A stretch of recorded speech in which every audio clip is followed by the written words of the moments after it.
Student, अब आप लोगों को वॉल्यूम 2 का अध्याय 67 के वर्ड का PDF फाइल टेलीग्राम पर दिया जा रहा है। इसे अच्छी तरह प्रैक्टिस कर डिबेट को लिखेंगे और लिखने के बाद ट्रांसक्रिप्शन ज़रूर करेंगे और मिला भी लेंगे कि कितनी गलती हुई है, तभी आप अपनी क्षमता को आंक सकेंगे।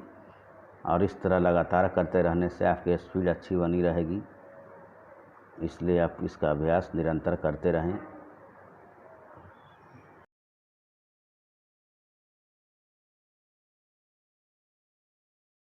रेडी रहेंगे। स्टार्ट।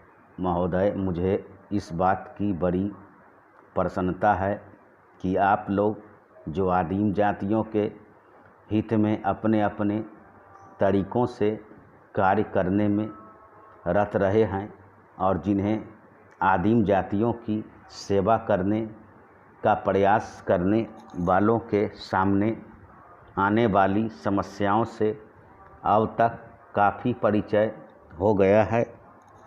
आज इस सम्मेलन में इस विचार से समवेत हुए हैं कि इस महान समस्या पर सम्मिलित रूप से विचार किया जा सके और आदिम जातीय लोगों की सेवा के लिए एक समन्वित योजना तैयार की जा सके। भारत के संविधान ने देश की सरकार का यह अनिवार्य कर्तव्य विहित कर दिया है कि वह इस समस्या पर विशिष्ट ध्यान दे। आप अपने इस अनिवार्य कर्तव्य का पालन करने के लिए सरकार ने इस कार्य की देखभाल हेतु एक विशिष्ट पदाधिकारी नियुक्त किया है। अब आप लोग श्री लक्ष्मीदास श्रीकांत को जानते हैं।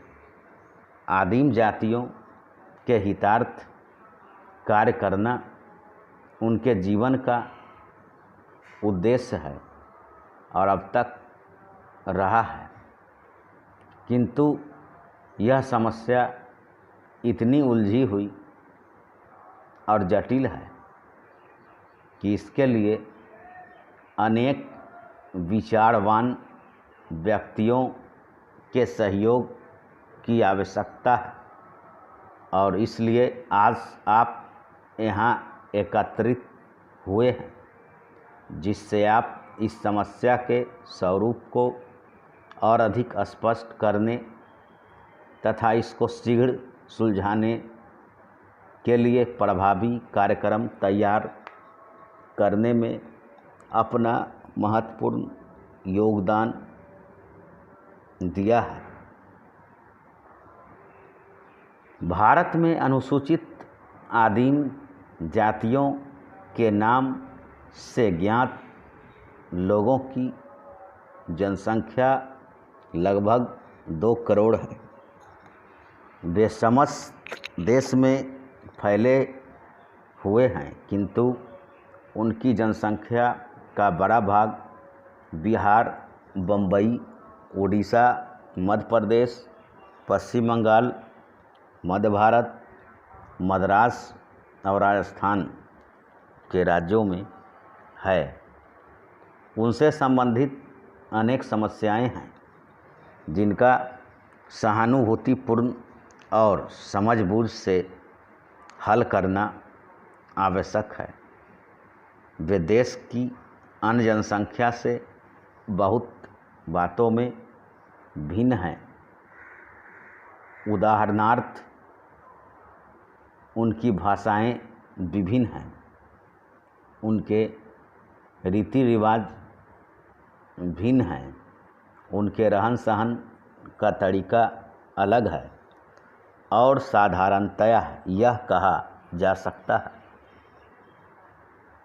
कि वे इन विभेदों के कारण अन्य लोगों से सहज में ही अलग पहचाने जा सकते हैं। परस्पर भी वे लोग एक दूसरे से बहुत भिन्न हैं। विभिन्नताओं के कारण उनकी समस्या को सुलझाना कठिन हो जाता है। वे देश के अनेक भागों में जंगल भरे पहाड़ी क्षेत्रों में रहते हैं और इसलिए उन तक पहुंचना सरल बात नहीं है। इस कारण भी वे समाज के अन्य लोगों से न्यूनाधिक अलग बने रहे हैं। यह स्वाभाविक है कि वे लोग शिक्षा में अन्य लोगों से पिछड़े हुए हैं और उनकी आर्थिक स्थिति भी खराब है।